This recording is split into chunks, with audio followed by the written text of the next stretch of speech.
Hello everyone, I'm George from Ireland. So here I am at 13 to 15 Prince's Gate in London. So it's a very central address, directly opposite Hyde Park, but just south of Hyde Park. This area will be known as Knightsbridge or Kensington. It's questionable where the dividing line is. Anyway, Hyde Park is yonder. Anyway, so it has a splendid view over the park and the Serpentine, the pond there, which is from the underground River Tyburn. But this house here is where Junius Pierpoint Morgan lived intermittently from 1858 till his death in 1913. Now, John Pierpoint Morgan, there's Junius S. Morgan, his relative, but I don't want to talk about him. So John Pierpoint Morgan, of course, has given his name to the bank J.P. Morgan. So you can see above the first floor windows these heads of a Native American wearing a feather bonnet. I'm not sure if that signifies it's a chieftain or not. Later it was the US ambassador's residence, and Joseph P. Kennedy lived here, as in father of John F. Kennedy. So John F. Kennedy was here as well for the first half of the Second World War.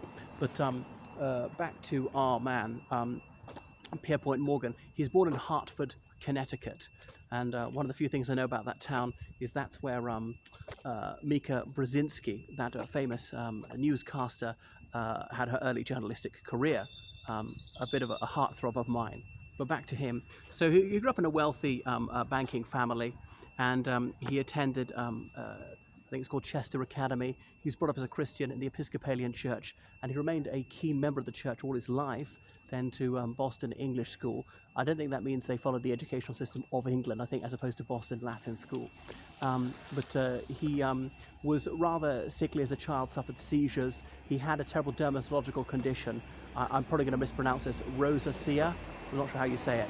So that his nose was egregiously large and discoloured, bright purple with all sorts of carbuncles and pustulations on it, strange nodules and divots and so on. So he was very disfigured like that, and he had quite a force of personality and would glower at people as if to challenge them, were they going to meet his gaze or were they going to avert their eyes because he looked so hideous. So he was a sickly youth, and he spent some time in the Azores, these Portuguese islands, well out into the Atlantic, which is supposed to be good for his health. Later he went to the University of Göttingen in Germany, where he acquired mastery in German. He'd also spent some time in the French-speaking part of Switzerland, so he became fluent in French. So being trilingual was to stand him in very good stead in banking. Far fewer people spoke English abroad than they do now.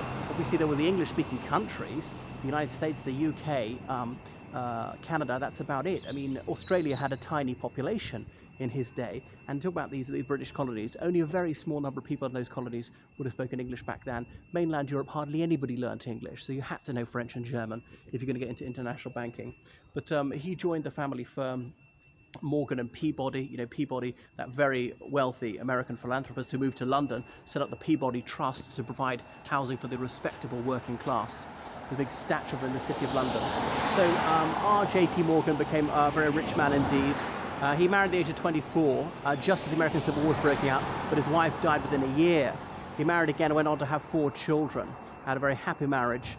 The American Civil War was on, and he was young enough, fit enough, he was in good health by that stage, but didn't want to serve, paid $300 to get a substitute to fight in his place. So some loathed him for his war profiteering, buying rifles and selling them off at a big markup, about 6 times more, selling on to the US Army. Was that not deeply unpatriotic? So he was quite a socialite, member of the Union Club in New York. I'm not sure if that meant union as in supporting the unity of the United States or something else. He was an eager yachtsman, so he wasn't just all work and no play, even though he amassed a great fortune, was very well travelled, came to London repeatedly, almost every year, which is why they had this house. And obviously, travel was more onerous and time-consuming back those days, a couple of weeks' voyage across the Atlantic. So he financed many railroads in the United States, or railways they call them, worked with the Vanderbilts, who were like the railway kings of the United States, became very, very wealthy through other things, mining, trading in gold, various iron works. So he knew everyone, but he didn't seem to take an interest in politics or take sides in politics. was just in it for the money. But he was quite, although he socialised with his friends, he certainly didn't want publicity, was not courting the newspapers, and didn't want for his photo published, partly I suppose because he knew he was just so exceptionally ugly. He came here, he tried to get involved in railways here, building an alternative railway line in London, underground railway line, but it came to nothing. He felt his efforts were scotched by skullduggery. So yeah, he was sort of a lay, what would I say, governor of the Episcopalian Church, was involved in its affairs and really cared about it. So spent a lot of his time in New York when he was in the United States. And his name lives on in his bank. He amassed a great fortune. I'm not sure if he gave much to charity.